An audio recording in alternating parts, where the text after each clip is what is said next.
आज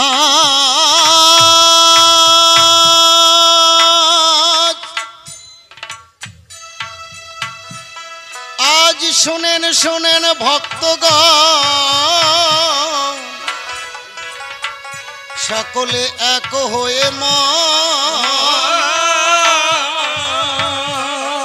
আজ দয়া করে শুনবেন আজ সেই গীতিয়া রামায়ণ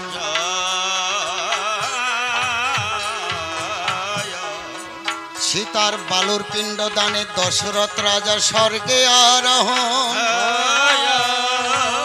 এ সভাতে এই পালায় আজ করিব বর্ণন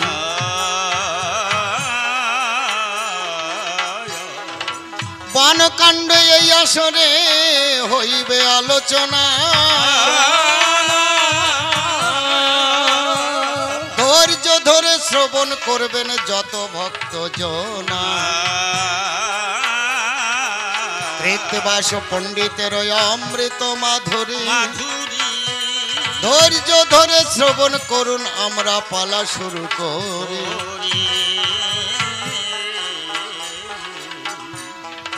তাহলে আজকে পালা হবে সীতা দেবীর শ্বশুরের উদ্দেশ্যে বালুর পিণ্ড দান করেছেন রামচন্দ্রের পিতা রাজা দশরথ স্বর্গে মুক্তি পেয়েছিলেন সীতা দেবীর ভক্তির গুণে এটা সম্ভব হয়েছে একটা সুন্দর শ্রাদ্ধবাসরে উত্তম ভক্তিমূলক পালা তবে এই পালাটার শুরুটা হচ্ছে প্রথমে কোন জায়গা থেকে শুরু হচ্ছে ঘটনাটার কায়দাটা বুঝে নেবেন রাজা দশরথের চারটি পুত্র রাম লক্ষ্মণ ভরত শত্রুঘ্ন চার পুত্রকেই বিবাহ দিয়েছে বিবাহ দেওয়ার পরে রাজা দশরথ মনে করে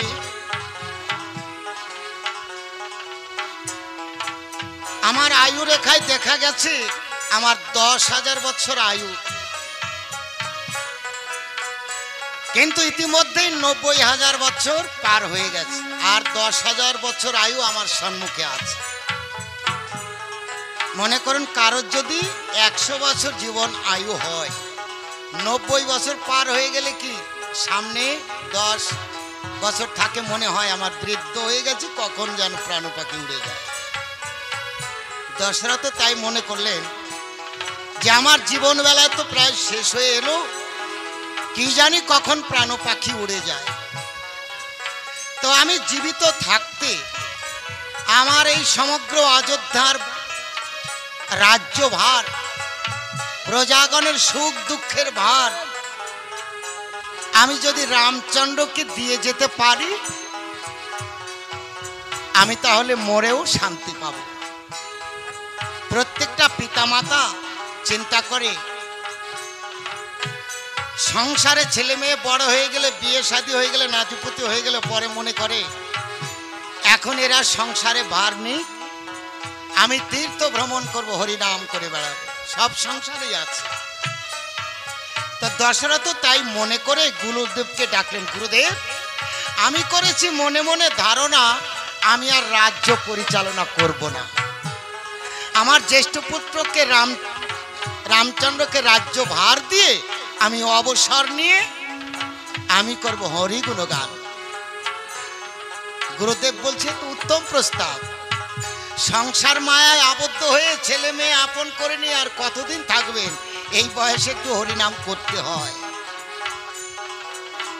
তা বলছে গুরুদেব তাহলে শুভ দিন কবে আছে বলে আগামী দিনই তো শুভ দিন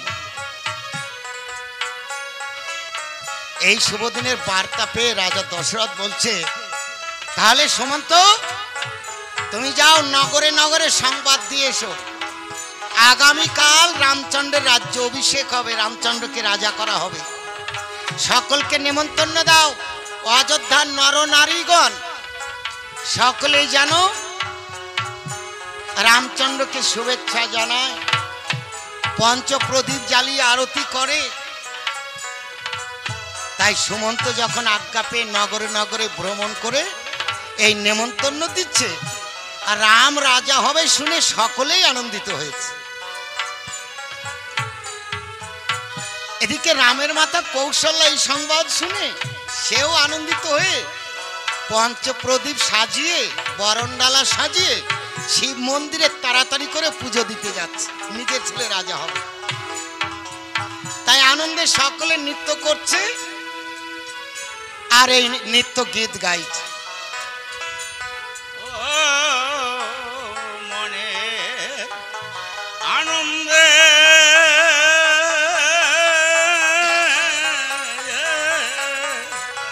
আনন্দে নাচিছে অযোধ্যা নগরী।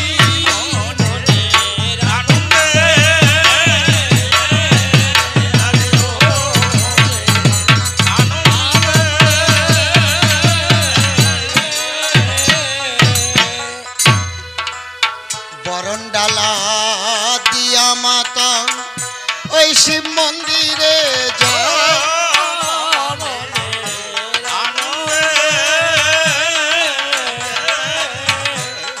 ওই বরণডালা নিয়ে কৌশল্যা মাতা ওই শিব মন্দিরে যায়।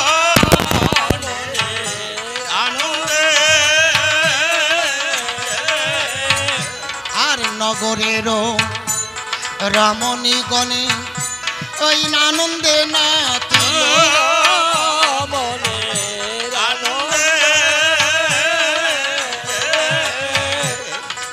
ওই রাম রাজা হবে অযোধ্যায় বুঝি শুভ দিন এলো।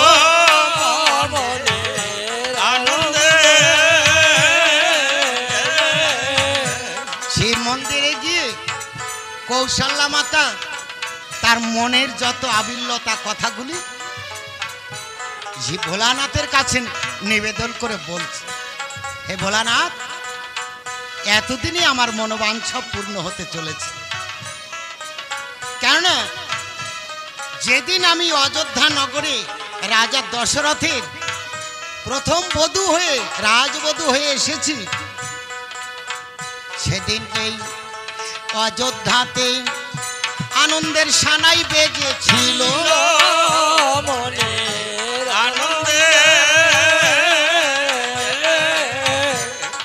অযোধ্যার নরনারীগণ সেদিন কতই আনন্দ করিল।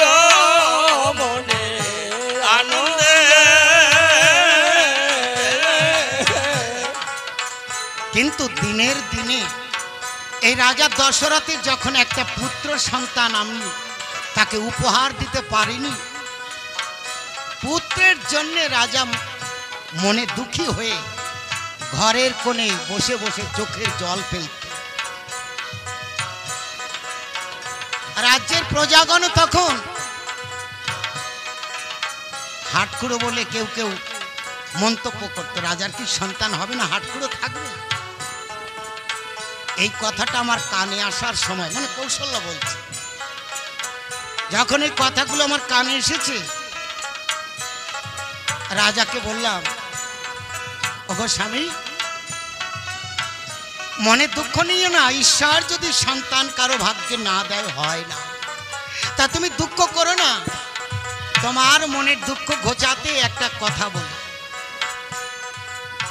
তুমি একটু ভ্রমণ করে এসো। দেশ ভ্রমণ করলে মনে আনন্দ হয়, তীর্থ দর্শন করে এসো। তাই ভ্রমণ করবার লাগি দশরথ ওই ভ্রমণেতে গেল।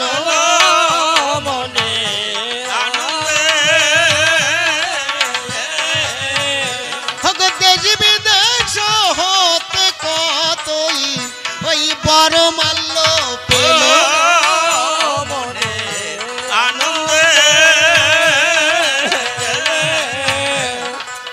একে একে 749 বিবাহ করিল মনে আনন্দে। কোন নারী একটা পুত্র সন্তান জন্ম নাহি দিল মনে আনন্দে ভ্রমণে দেশ বিদেশে ঘুরে ঘুরে বিবাহ করে 749 রানীকে ঘরে এনেছে, কিন্তু কেউ একটা পুত্র সন্তান উপহার দিতে পারেনি। তাই মনের দুঃখে রাজা আর বাইরে মুখ দেখে না। ততদিনে রাজ্যের প্রজাগণের সকলে বলছে রাজা হাটখড়ো। এই হাটখড়ো রাজা প্রজাগণে যখনই বলিত মনে আনন্দে মনের দুঃখে দুই চোখের জলে রাজা ওই ভাসিতে লাগিল মনে আনন্দে তখন আমি রাজাকে ডেকে বললাম, মহারাজ দুঃখ না করে তুমি যাও শ্রীফল বনে হরিণ শিকারে যাও। হরিণ শিকার করলে বড় আনন্দ পায় রাজরাজাগণ, হরিণ শিকার করে সুখ পায়। হরিণের মাংস হচ্ছে রাজ মাংস। তুমি হরিণ শিকার করলে মনে আনন্দ পাবে, তাই তুমি যাও হরিণ শিকার করতে যাও। আমি তাকে সাজিয়ে দিয়েছি। হরিণ শিকার করিতে রাজা ও যে শ্রীফল বনে গেল মনে আনন্দে হরিণ শিকার করতে গিয়া রাজা ও যে সিন্ধু বধ করিল মনে আনন্দে হরিণ শিকার করতে গিয়ে ওই শ্রীফল বনে অন্ধমণির পুত্র সিন্ধুমণি থাকতো। বান মেরে হরিণ মনে করে সিন্ধুকে বধ করে দিয়েছে। আর ওই পুত্র শোকে অন্ধমণি অভিশাপ দিয়েছে, রাজা দশরথ এই অন্ধকে তুমি এত শোক দিলে, আমার পুত্র সিন্ধুকে তুমি নিধন করেছো। এই অন্ধের অভিশাপ শুনে রাখো, এই পুত্র শোকে আমি মরে যাব। আর এমনি ভাবে আমার মতো তোমাকেও একদিন পুত্র শোকে মরতে হবে। রাজা দশরথ খিলখিল করে হেসে দিয়েছে, ও মণিবর আমার তো পুত্র সন্তানই নেই।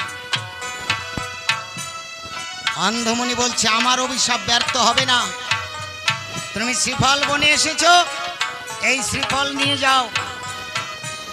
তোমার 3 রানীকে পুত্রেষ্টি যজ্ঞ করে এই ফল খাইয়ে দেবে। তোমার রানীর গর্ভ হবে, সেই গর্ভে সন্তান হবে, সেই পুত্র শোকে তোমায় মরতে হবে। তাই শ্রীফল নিয়া রাজা দশরথ ফিরে আসিল মনে আনন্দে ওই 3 রানীকে সেই শ্রীফল রাজা খাওয়াইয়া দিল মনে আনন্দে একে একে 3 রানীর গর্ভে 4 জন সন্তান হয়েছে, রাম লক্ষ্মণ ভরত শত্রুঘ্ন। দিনে দিনে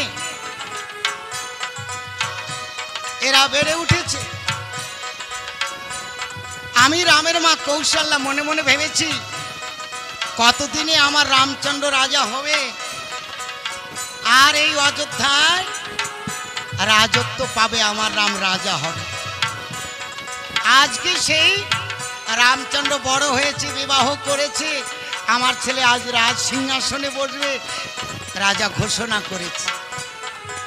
তাই ভোলানাথের কাছে নিবেদন করে বলছে, তাই শোনো শোনো ভোলানাথ ও গো আমার নিবেদন মনে আনন্দে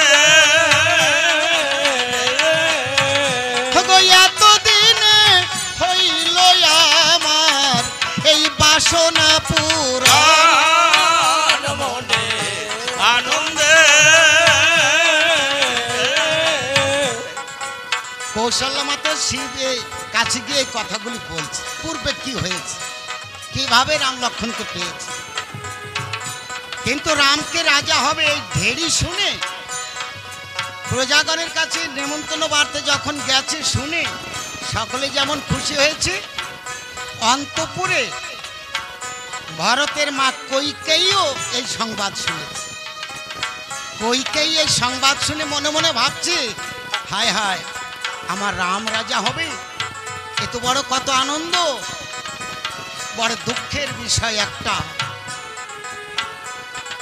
আমি রামের সৎ মা, জগতে আমার বড় দুঃখ, জগতের কলঙ্ক, আমি নাকি রামের সৎ মা। কিন্তু প্রকৃতই কি আমি রামের সৎ মা হতে পেরেছি? সৎ মা কাকে বলে?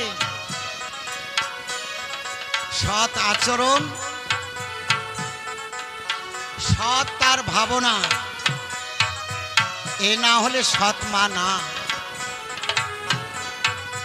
তাই আমার ভাবনা পূরণ করবার জন্য আমাকে কেউ যেন সৎ মা বলে ঘৃণা না করে। রাম যখন সিংহাসনে বসবে প্রথমেই আমি তার গলে মালাটা পরিয়ে দেব। এত ভাবি কইকেয়ী মাতা মালা গাঁথিতে লাগিল মনে আনন্দে। ওগো এমন সময় মন্থরা বুড়ি ওগো ছুটি আয়াসিল মনে আনন্দে। মন্থরা বুড়ি তরা কুড়ি ওই কইকেয়ীর কাছে যায় মনে আনন্দে। ওই রাম রাজা হবে গিয়া তখন এই বলিতে লাগিল মনে আনন্দে। কইকেয়ী গিয়ে বলছে, কইকেয়ীর কাছে গিয়ে মন্থরা বুড়ি বলছে, আরে কইকেয়ী শুনেছিস তোর কপাল ভেঙেছে, তোর ছেলে ভরত রাজা হবে না। শুনলাম নাকি রামচন্দ্রকে রাজা করবে রাজা দশরথ। হায় হায়, আমি তোর সেবা শুশ্রূষ করতে এসে তোর এই দুর্দশা আমি আর দেখতে পারি না। কইকেয়ী চিন্তা করে রাম রাজা হবে এই সংবাদটা কারোর মুখে এই প্রথম তোর কাছে শুনলাম। কিন্তু আমি লোকমুখে শুনেছি রাম রাজা হবে, কিন্তু আমার কাছে তুই প্রথম বললি।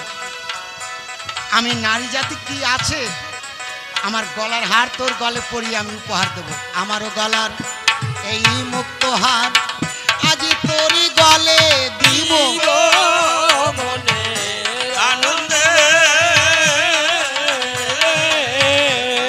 আমি নারী জাতি কি আছে আমার, বল আর কি বা দিব মনে আনন্দে।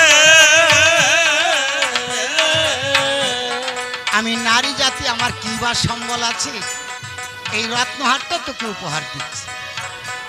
মন্থরা চিন্তা করে, কি ওর কপাল ভেঙেছে বললাম, রাম রাজা হলে তোর তাতে লাভটা কি? তোর ছেলে ভরত রাজা হলে খুশি হতি, তোর কাছ থেকে রত্নহার উপহার নিতাম। কিন্তু রাম রাজা হয়ে তোর কি হবে? তুই এত আনন্দ পাইলি কেন? কইকেয়ী বলছে, ওরে তুই জানিস না, অন্যে যদি মা বলে ডাকে আমি তাতে সুখ না পাই মনে আনন্দে। রাম যদি একবার মা বলে ডাক দেয় আমি ধন্য হইয়া যাই মনে আনন্দে। একবার যদি রাম আমাকে মা বলে ডাক দেয় আমার জীবন ধন্য হয়ে যায়, মনে হয় নারী জন্ম আমার সার্থক হয়েছে। এই জন্যে এই যে মালা দেখছিস না, এই মালা গেঁথে আমি রামের গলে প্রথমে পরিয়ে দেব। সকলেই জানবে এই রামের প্রকৃত মা কত দরদি। মন্থরা চিন্তা করে, কি আমি বলতে এলাম আর হি তো বুদ্ধি দিতে এলাম, আর এদিকে উল্টো গীত গায়। এমন বোকা মানুষ কি আছে না? তাই হ্যাঁ? দেখছি। কি জানি রাজা দশরথ আমার মতো বুদ্ধিমতী মেয়ে থাকতে এমন বোকা মেয়ে কেন বিয়ে করে? হায় হায়। হ্যাঁ? কইকেই এত বোকা, আরে মন্থরা মতো বুদ্ধিমতী মেয়ে থাকতে রাজা কেন ওকে বিয়ে করে?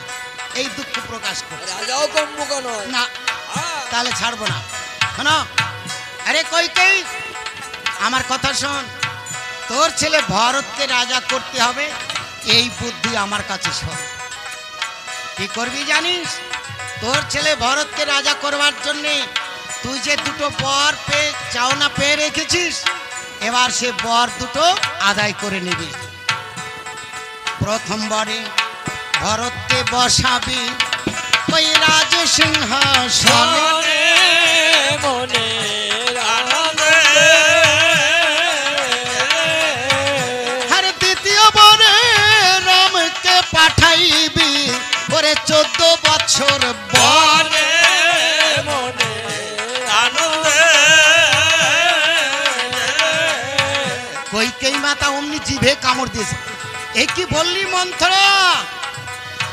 এ কি কথা বলিস? ওরে তোর পিঠে আছে কতখানি কুচ, ও তাই কুবুদ্ধি জুঠালি। মনের আনন্দে ওই কুজের মধ্যে কুবুদ্ধি তাই বুঝি ওরে আমারে বলি। মনের আনন্দে তোর পিঠে কুজ রয়েছে, কুজের মধ্যে মনে হয় খালি কুবুদ্ধি রয়েছে, তাই ওই কুবুদ্ধি আমাকে এসে বললি? ওরে তোর কথায় ভাঙবো নাকি ওই আমার বংশের কলি? মনের আনন্দে ওরে তোর কথাই দিব নাকি এই এই বংশের মুখে কালি? মনের আনন্দে তোর কথা শুনে আমার বংশের মুখে কালি দিব নাকি? ওরে কুবজা, ওরে মন্থরা, এই কথা আর বলিস না। এমনি করে কইকেইকে যখন বোঝাতে পারছে না মন্থরা, দেবতাগণ চিন্তা করে স্বর্গ থেকে, একই কইকেই মাতা যদি রামচন্দ্রকে বনবাসে না দেয়, তাহলে রামচন্দ্রের লীলা সম্পূর্ণ হবে না। রাম বনে যাবে, সঙ্গে সীতা যাবে, লক্ষণ যাবে, আর বন থেকে রাবণ সীতা হরণ করবে। সীতাকে উদ্ধার করার জন্য রাম রাবণের যুদ্ধ হবে, রাবণ বধ হবে, তবেই তো রামচন্দ্রের লীলা সম্পূর্ণ হবে। তা কইকেই যদি না ভোলে রামচন্দ্রকে বনবাসে না দেয়, তাহলে লীলা হবে কেমন করে? তাই দেবতাগণ মা সরস্বতীকে ডাকছে, ও মা সরস্বতী, তুমি শীঘ্র করে যাও, ওই কইকের মাথায় গিয়ে ভর করো, কুবুদ্ধি যোগাও। তাই দেবতাদের কথা শুনে সরস্বতী ওই মাথাতে বসিল। মনের আনন্দে আরে মন্থরার কথা শুনে কইকেই ওই কুবুদ্ধি জটিল। মনের আনন্দে এবার কইকেই ডেকে বলছে, আরে মন্থরা, তুই আমাকে কি বললি? আমার রামকে রাজা করা যাবে? কেমন করে বলতো? বলে শোন, আমি যেভাবে বলবো সেইভাবে তুই অভিনয় করবি, তাহলে রামকে রাজা করতে বাধ্য হবে রাজা। বলে কেমন করে? বলে রাজার কাছে দুটো বর পাওনা রয়েছে না, ওই বর নেবার জন্য অভিনয় করতে হবে। কিভাবে করবি শোন, ওই যে আউলা কেশে আর ছিন্ন বেশে আর মৃত্তিকায় সায়ন, মনের আনন্দে আরে সভা শেষে রাজা দশরথ কক্ষে করিবে গমন। মনের আনন্দে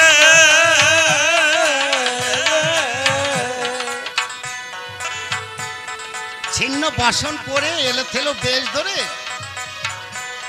আজকে স্বর্ণ পালঙ্কে নয় মৃত্তিকায় মাটিতে শুয়ে থাকবে। রাজা সভা সমাপন করে যখন অন্তঃপুরে তোমার কক্ষে আসবে, যখন ডাকবে ডাক শুনবে না, অভিমান করে অন্যদিক ঘুরে শুয়ে থাকবে।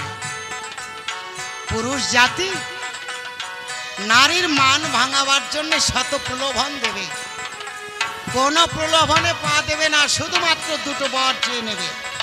কে? প্রথম বরে ভরতকে বসাবে রাজ সিংহাসন, মনে মনে আনন্দে হরে দ্বিতীয় বরে রমিকে দিবে হরে 14 বছর বন। মনে মনে আনন্দে এই কথা শুনিয়া কইকেয়ী মাতা গয়ন্তপুরে গেল, আলো মনে আনন্দে ওরে ছিন্ন বেশে ছিন্ন কেশে ওই মাতৃকায় শুইল, মনে আনন্দে অন্তঃপুরে গিয়ে কইকেয়ী নিজ কক্ষে গিয়ে ছিন্ন বেশে এলো কেশে পালঙ্কে না শুয়ে আজকে মৃত্তিকায় শুয়েছে। এদিকে রাজা সমাপন করে সভা সমাপন করে সন্ধ্যাবেলা শুভ সংবাদটা তার বড় প্রিয় রানী এই কইকেয়ীকে এই সংবাদটা দিতে এসেছে। কইকেয়ী, কইকেয়ী, আজ বড় আনন্দের দিন। আমি কি সিদ্ধান্ত করেছি তোমাকে জানানো হয়নি, তোমাকে জানাতে এলাম। কইকেয়ী কোথায় গো? কইকেয়ী, কইকেয়ী সাড়া দিচ্ছে না। কক্ষে গিয়ে দেখে পালঙ্কে না শুয়ে মৃত্তিকায় শুয়ে আছে। দেখে বলছে, কি কইকেয়ী, তুমি পালঙ্কে শয়ন না করে মৃত্তিকায় শয়ন আছে কেন? বলো বলো, তোমায় কে কি বলেছে? কে তোমায় দুঃখ দিয়েছে আমার কাছে বলো, আমি তাকে সমুচিত দণ্ড দেব। কইকেয়ী মুখ ঘুরিয়ে বলছে, রাজা ওগো, আমায় কেউ কিছু বলেনি, তবে আমি শুনলাম তুমি রামকে রাজা করছো, কিন্তু তোমার কাছে যে আমার দুটো বর পাওনা রয়েছে, সেই বর দুটো রাজা করবার আগে আমায় দিতে হবে। দশরথ বলছে, কইকেয়ী তুমি আমার সবচেয়ে প্রিয় রানী। ভেবে দেখো, যেদিন আমি স্বর্গে যুদ্ধে গিয়েছিলাম শম্বাসুরকে বধ করতে, আমার অঙ্গ সে বানাঘাতে ক্ষতবিক্ষত হয়েছিল। কত ঔষধ বাটনা বেটে তুমি আমায় সেবা করে সুস্থ করেছো। সন্তুষ্ট হয়ে তোমায় বলেছি বর চেয়ে নাও। তুমি বলেছ নারী জাতির স্বামী তো সকল সম্পদ, নারী জাতি আর কিছু চায় না, স্বামীর ভালোবাসাই সর্বশ্রেষ্ঠ। সেই থেকে তোমার দাসত্ব হয়ে আছি আমি। আবার যখন আমার বৃদ্ধ আঙ্গুলে বিষ ফোড়া হয়েছিল, আর সারে না, কত ওঝা বৈদ্য এসে বলল এই বিষ ফোড়া লালাযুক্ত ওম দিতে হবে, নইলে এই ফোড়া ফাটবে না, রাজাই ফোড়ার কারণে মারা যাবে। তুমি তখন নিজে মুখে ধারণ করে করে লালাযুক্ত সে ওম দিয়ে সেই বিষ ফোড়াকে মুক্ত করেছো। তা থেকে তুমি আমার জীবন দান করেছো, তোমার কাছে আমি চিরকৃতজ্ঞ। তবে তুমি আজকে যা চাইবে আমার কাছে, আমি তাই হাসি মুখে দেব। বলো তুমি কি চাও? আর রাজা মানুষ তো অভাব নেই, তো ভাবতে পারছে না কি চাইবে, কিন্তু ডেকে বলছে, বলো রানী কি তুমি কি চাই? তুমি যা চাইবে তাই দিব। অমনি কইকেয়ী বলছে, শোনো রাজা, যদি আমাকে দিতেই চাও তাহলে আগে ত্রিসত্য করালে অঙ্গীকার হও। অঙ্গীকারের কথা শুনে রাজা দশরথ বলছে, কইকেয়ী আমাকে তুমি ত্রিসত্য করালে অঙ্গীকার করতে চাইছো? কইকেয়ী তুমি জানো না কইকেয়ী, এই ত্রিসত্য করালে অঙ্গীকারের কথা শুনলে আমার হৃদয় যে বকলে উতরে ওঠে। কেননা আমাদের বংশে পূর্বপুরুষ রাজা হরিশ্চন্দ্র, এই রাজা হরিশ্চন্দ্র ত্রিসত্য করালে অঙ্গীকার হয়ে তার রাজ্য ধন বিক্রি করে, স্ত্রী পুত্র বিক্রি করে, অবশেষে চণ্ডাল বেশ ধারণ করে শ্মশানে মরা পোড়াতে হয়েছে। আজ ত্রিসত্য করালে অঙ্গীকার করলে না জানি আমার কি হবে। কইকেয়ী বলছে, তাহলে তুমি ভয় পাচ্ছ আমাকে, তুমি আমার বরদান তুমি দেবে না? দশরথ বলছে, এই রাজা যা অঙ্গীকার করে, যা সত্য করে, এই সত্য পালন করে। আমি তোমাকে দেব বলেছি, অবশ্যই দেব, বলো তুমি কি চাও। কইকেয়ী বলছে, শোনো রাজা, তাহলে তিল তুলসী নিয়ে আগে অঙ্গীকার করো। এই না হো তিল তুলসী গঙ্গা জল হাতে নিয়ে রাজা বলছে, সাক্ষী থেকো চন্দ্র সূর্য আর আছো যত দেবগণ, আমার প্রিয় রানী কইকেয়ী যাহা চাবে তাহাই দিব, আমি করিলাম পণ।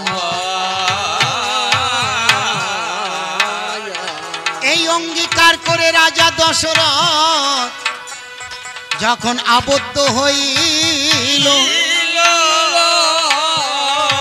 কইকেয়ী রানী তাহার বরের কথা এবার প্রকাশ করিতে লাগিল।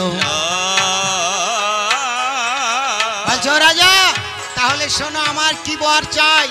প্রথম বরে ভরতকে বসাবে অযোধ্যার রাজ সিংহাসনে, আর দ্বিতীয় বরে পাঠাবে রামচন্দ্রকে 14 বৎসর বনে। এই কথা শুনে রাজার মাথায় যেন বজ্রাঘাত হইল, আর মূর্ছা খেয়ে রাজা দশরথ তখন ভূমে গড়াগড়ি দিল। কইকেয়ী এ কথা বলো না কইকেয়ী, তুমি কি কথা বলছো কইকেয়ী? আমি কি কথা বলে কোন দোষে রামকে বনে দিব বলো কইকেয়ী?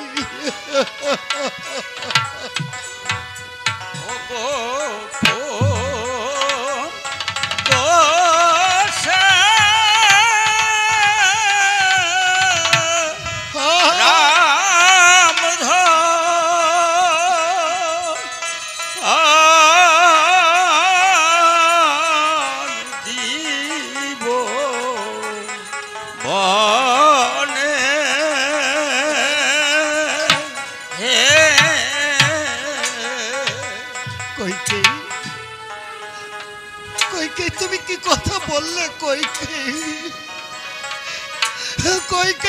তুমি কেমন করে বললে রামকে বলে দিতে হবে? কইকেয়ী তুমি জানো না কত সাধনা করে রামচন্দ্রকে উদরে পেয়েছি। কইকেয়ী ওরে রাম যে আমার প্রাণের প্রায়,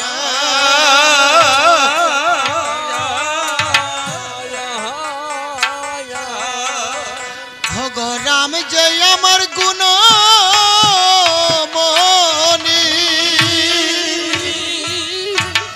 কোন দোষে কোন দোষে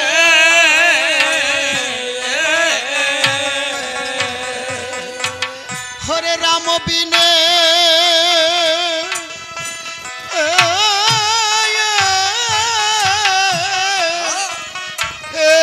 জীবনে ওরে না রবে পরাণ, কোন দোষে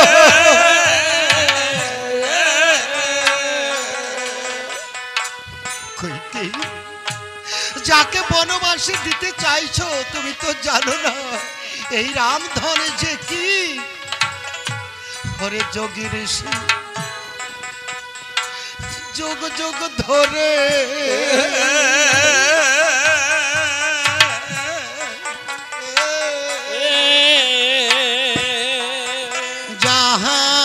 যাহার চরণ চায় কোন দোষে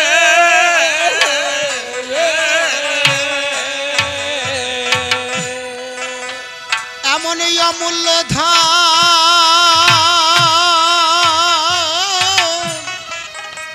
হাতে পেয়ে রানী আজ হারাবে হেলা। কোন দোষে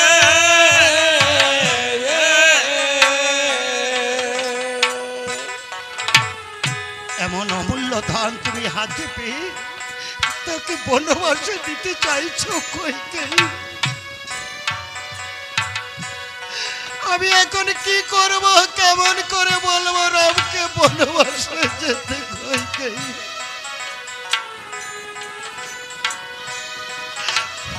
আর এতদিন ওই দুগ্ধ কলা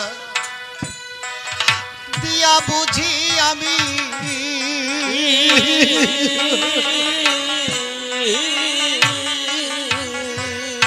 তোমায় কাল সাপ পুষেছি।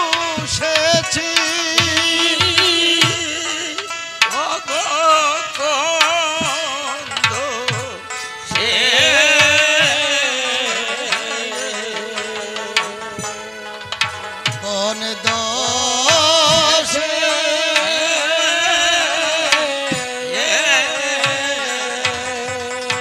ওরে তাহারো ও প্রতিদান বুঝি ওরে এত দানে দিলি।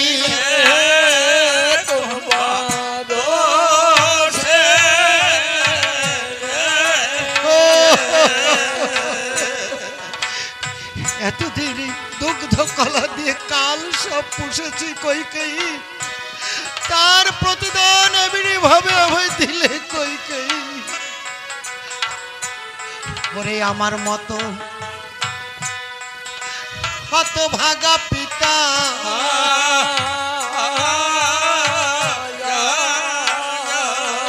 ওরে বুঝি এই জগতে নাই।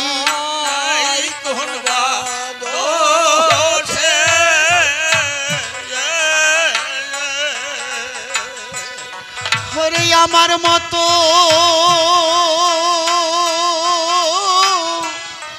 আমার মনের দুঃখ কার কাছে জানাই।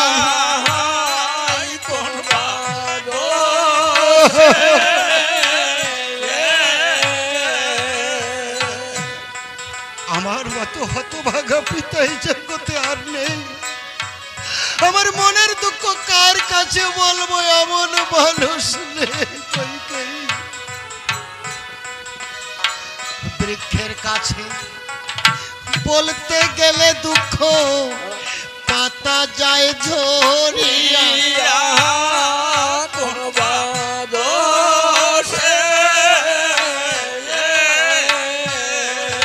আর নদীর কাছে বলতে গেলে দুঃখ ওরে নদী যাই শুকাইয়া।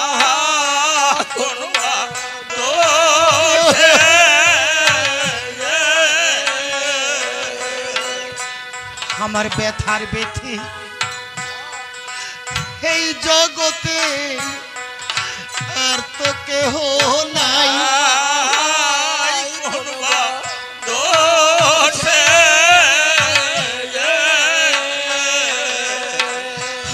আমার যত দুঃখের কথা আমি কার কাছে জানাই।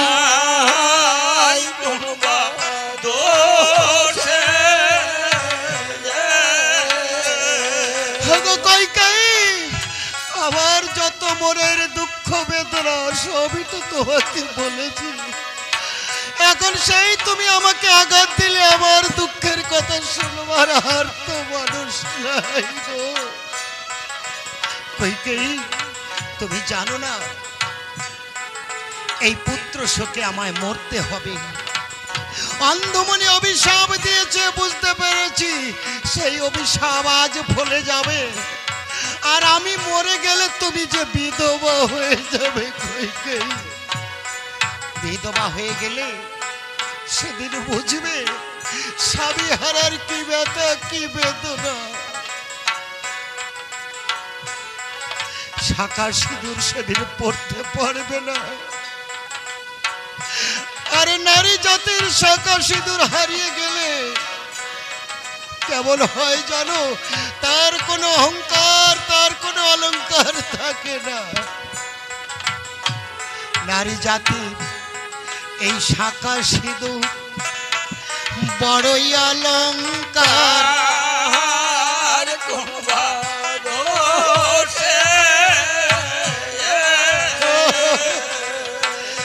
এই শাঁখা সিঁদুর না থাকিলে নারীর ও তার বৃথায় অহংকার।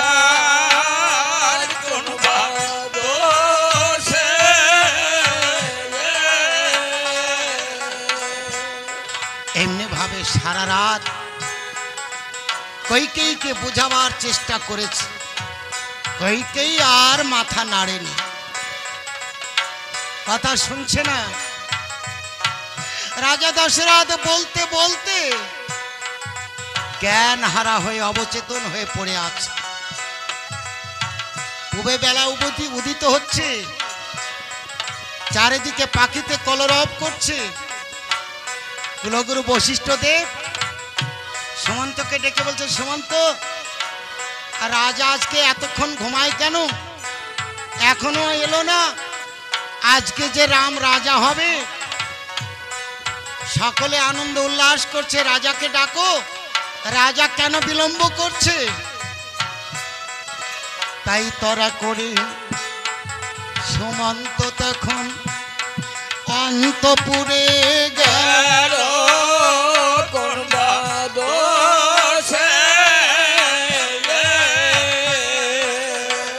রাজা রাজা বলে সুমন্ত ডাকিতে লাগিল।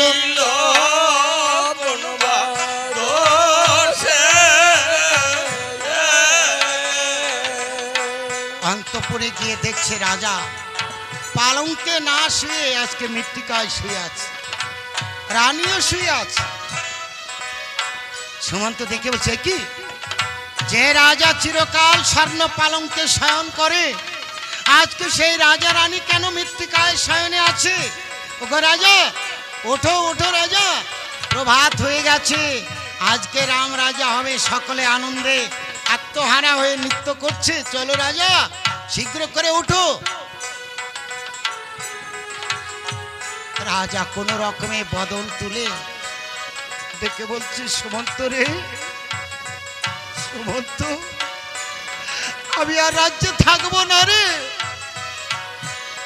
কইকেয়ী যে ফাঁদ পেতেছে, সেই ফাঁদে আমি পা দিয়ে আটকে পড়ে গেছি রে। ওরে রামচন্দ্রকে শীঘ্র করে সংবাদ দে, আমি রামকে নিয়ে, তোকে নিয়ে এই রাক্ষসীকে রাজ্য দিয়ে আমরা অন্য কোথাও পালিয়ে চলে যাব। শীঘ্র করে রামচন্দ্রকে সংবাদ দে। তাই তরা করে সুমন্ত তখন ওরে রামকে ডাকিল।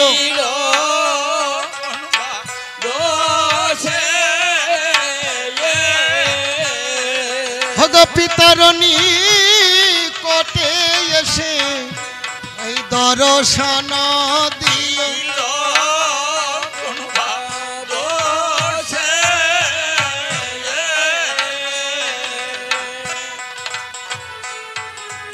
রামচন্দ্র এসে বলছে, পিতা, আমায় কেন ডেকেছো বলো পিতা।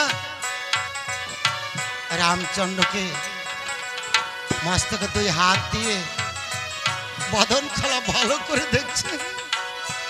ডেকে বলছে, বাবা তো একটা কথা বলবো। বলো পিতা,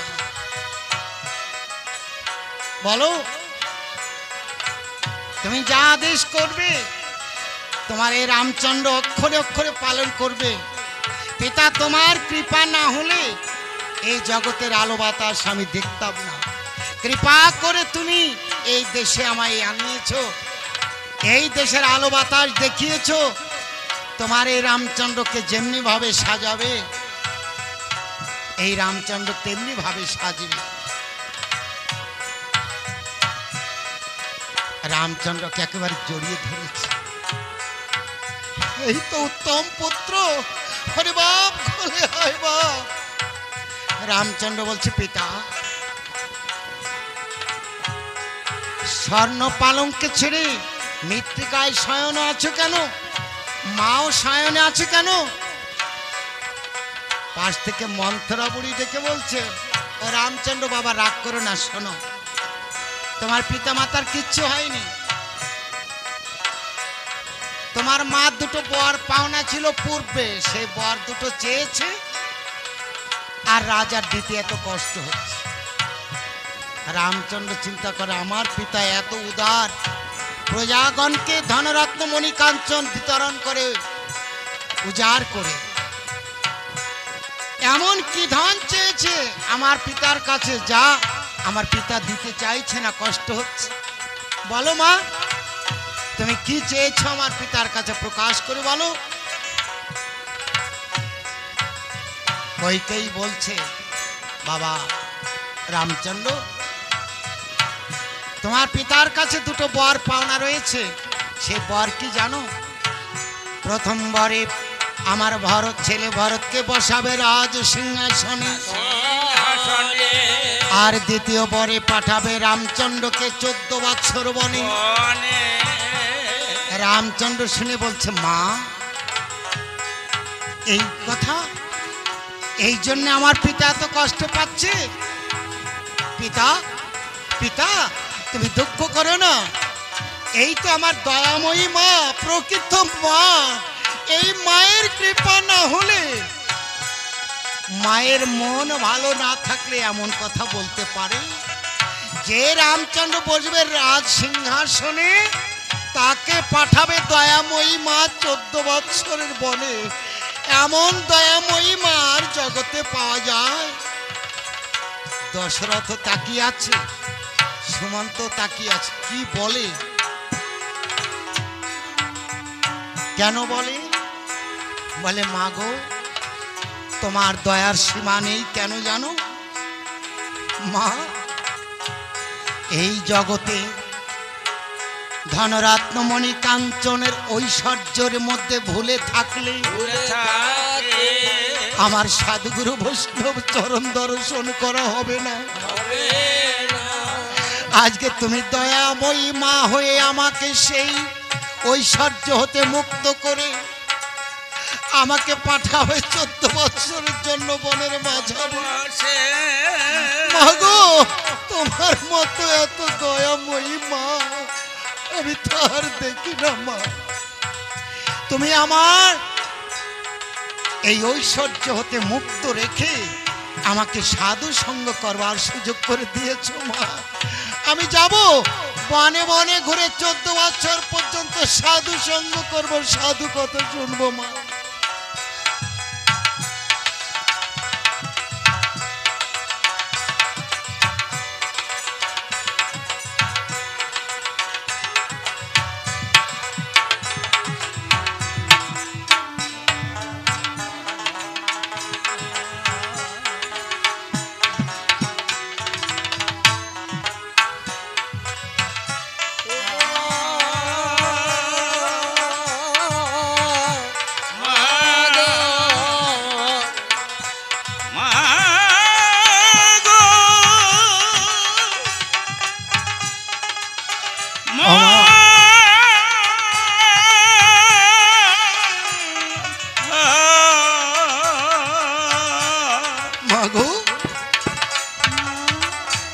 আমার সাধু সঙ্গ করবার সুযোগ করে দিয়েছো, তবে আর বিলম্ব নয়, আমার ভাই ভরত রাজা হবে, এ তো আমার দুঃখের কি আছে?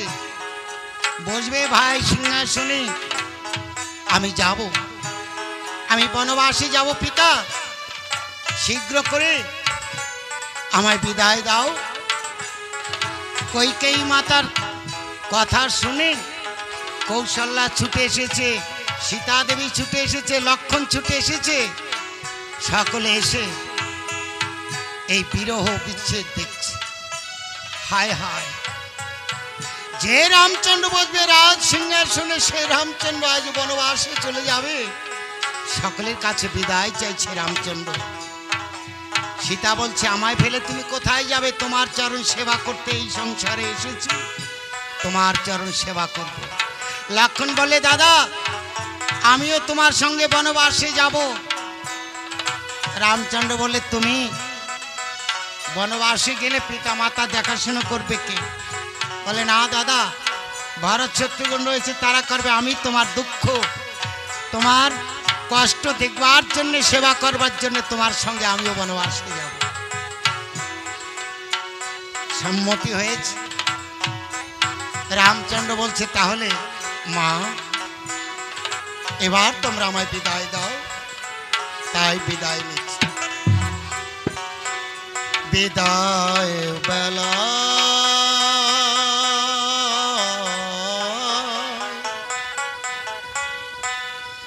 রেখে যায়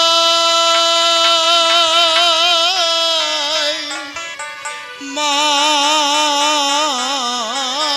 গো, ব্যথা ভরা আখি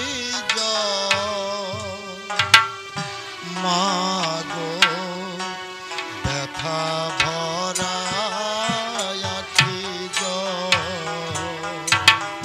বিদায় বেলা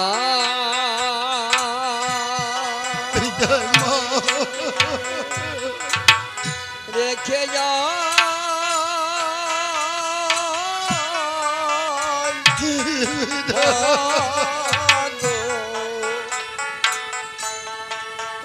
মা ব্যথা ভরা আখি জল মা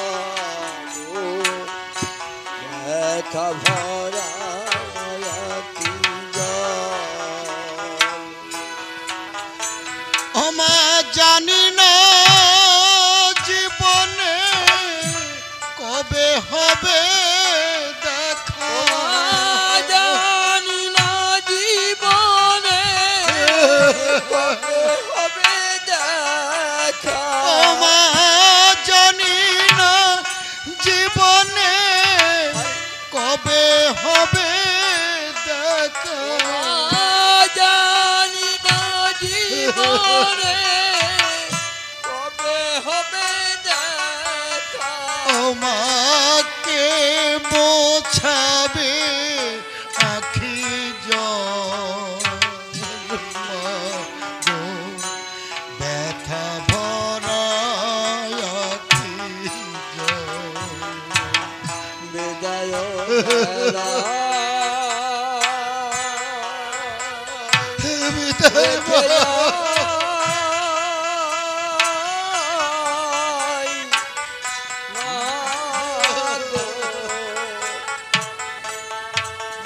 মা ব্যথা ভরা আখি জল মাগো, ব্যথা ভরা আখি জল। আমা গর্ভে ধারণ করিলে, দুগ্ধ পান করালে, তোমার গুণের সীমা নাই মাগো মাগো, গর্বে ধারণ দুগ্ধ পান করাইলে, তোমার গুণের সীমা নাই। মাগো গর্ভে ধারণ করিলে, দুগ্ধ পান করালে তোমার গুণের সীমা নাই গর্ভে ধারণ করিলে দুঃখ পান করাইলে তোমার গুণের সীমা নাই ও মা বিধাতার লিখন কে করিবে খণ্ড বিধাতার লিখন কে করিবে খণ্ড ও মা বিধাতার লিখন কে করিবে খণ্ড বিধাতার লিখন কে করিবে খণ্ড মা সকলি কর্ম ফল ব্যথা ভরায় কি বিদায় বেলায় রেখে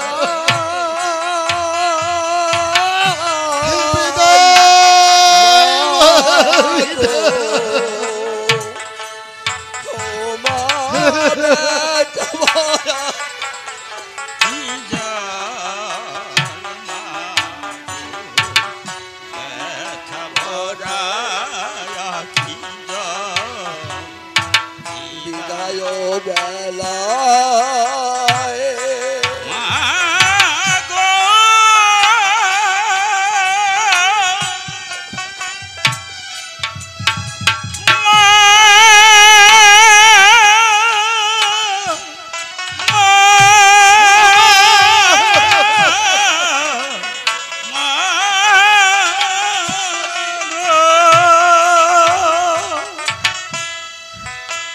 মায়ের কাছ থেকে পিতার কাছ থেকে বিদায় নিয়ে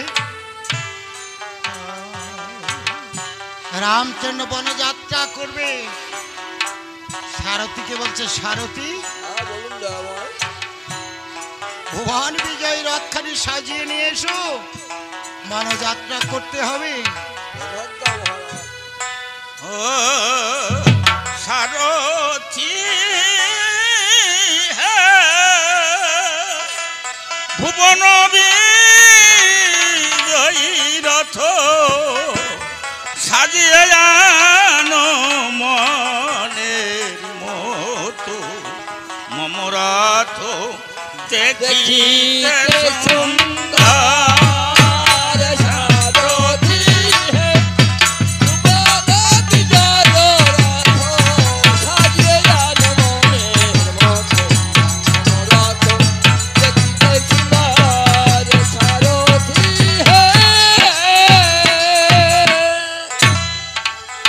সারথী সারথী বলে তখন ডাকে ঘনে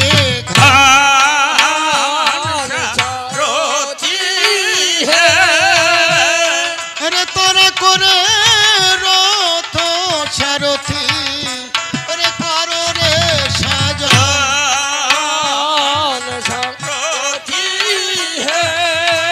একে তো সারথী তাতে রে কতই মায়া ধরে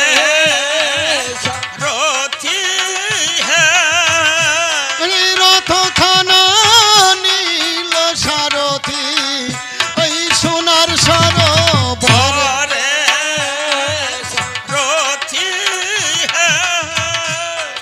সোনার ঘাট সোনার পাট ওই সোনার পুষ্করী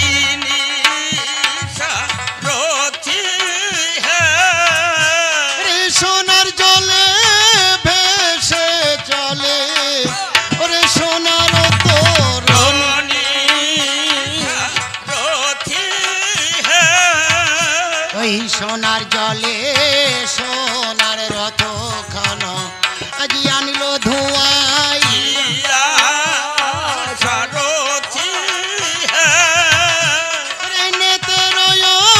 চল দিয়া রথ আজ দিল রে মোছাইয়া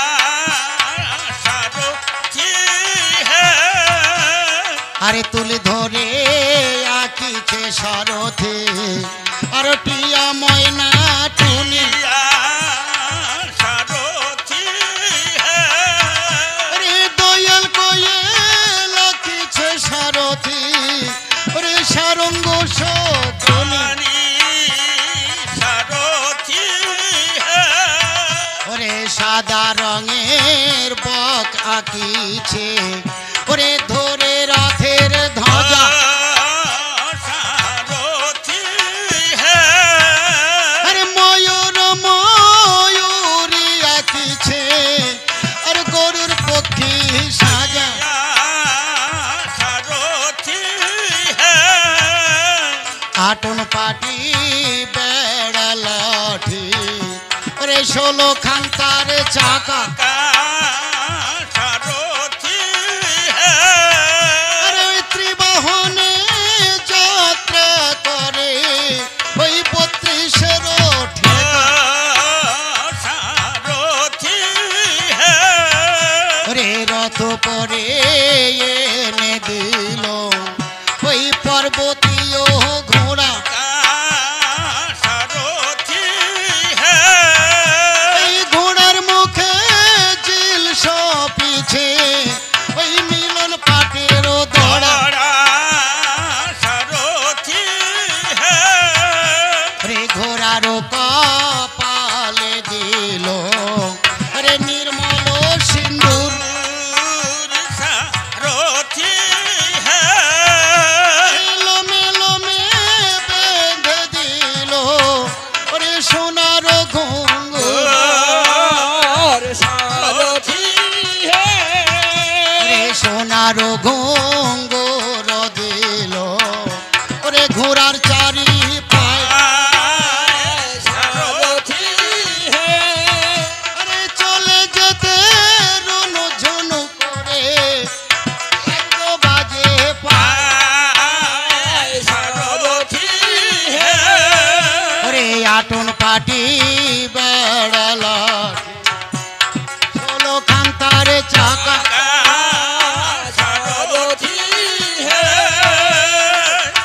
বিবাহনে যাত্রা করে হরি 32-এরও ঠেকা সারথি আরে রথ পরে এনে দিল আরো রত্ন সিংহাসন সারথি আরে কোথায় বসে যাত্রা করিবে আমার রাম ভগবান সারথি ওরে এবার সাজো সাজো সাজো বলে পড়ে গেল সারা সারথি এ সাজো সাজো সাজো বলে পড়ে গেল সারা সারথি আর 30 কোটি ঘন্টা বাজে 80 লক্ষ কারা সারথি আরে 30 কোটি ঘন্টা বাজে 80 লক্ষ কারা সারথি এই যাত্রাকালে ধনরত্ন কতই আনিল সারথি এই রামচন্দ্র একে একে ফিরাইয়া দিল সারথি খাবার জন্য কত কিছু খাদ্য চয়া নিল